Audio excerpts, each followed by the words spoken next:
اللہ دی زمین تے جیڑا بھی نبی آیا، اللہ دی زمین تے جیڑا بھی پیغمبر آیا، اللہ دی زمین تے جیڑا بھی رسول آیا، مرداں وچوں آیا عورتاں وچوں نہیں آیا۔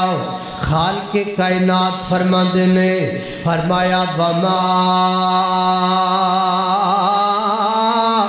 ارسلنا من قبلک من رسول الا رجالا نوحی الیہ۔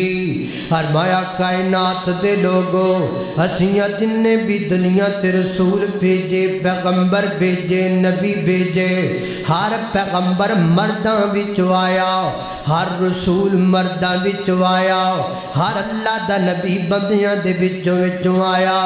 اللہ عورتاں وچوں کیوں نہیں آیا؟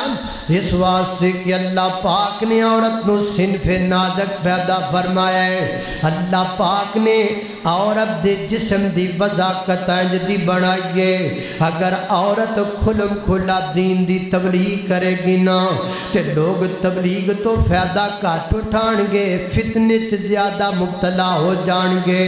تائیں اللہ پاک نے یہ نام عورت رکھیا، عورت رکھیا۔ عورت دا معنی عربی دے اندر کیا ہے؟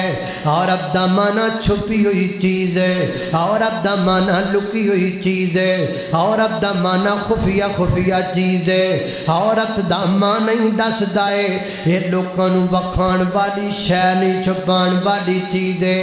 اللہ اللہ عورت دا معنی پردہ ہے، اسلام گواہی دے رہے آئے عورت نو رکھو پردے وچ، ایک قرآن دعائی دے رہے آئے پردہ نہیں ہونا چاہیدہ، اے شور سنائی دے رہے آئے میں مرد دے دوش بدوش جلاں گی، اے عورت رٹ لگا رہی ہے میں نو کہندے نے چپ کر بولی نا، اے قوم ترقی تے جا رہی ہے۔ اللہ اکبر، اللہ توجہ کرنا۔ کئیاں بیبیاں کوشش بھی کی تھی، نبی پاک علیہ السلام کے دور کے بعد آپ جب دنیا سے تشریف لے گئے تو کچھ مرد تھے جنہوں نے نبوت کا جھوٹا اعلان کیا، اور کچھ عورتیں بھی تھیں وہ بھی نبوت کے دعوی دار بن بیٹھی۔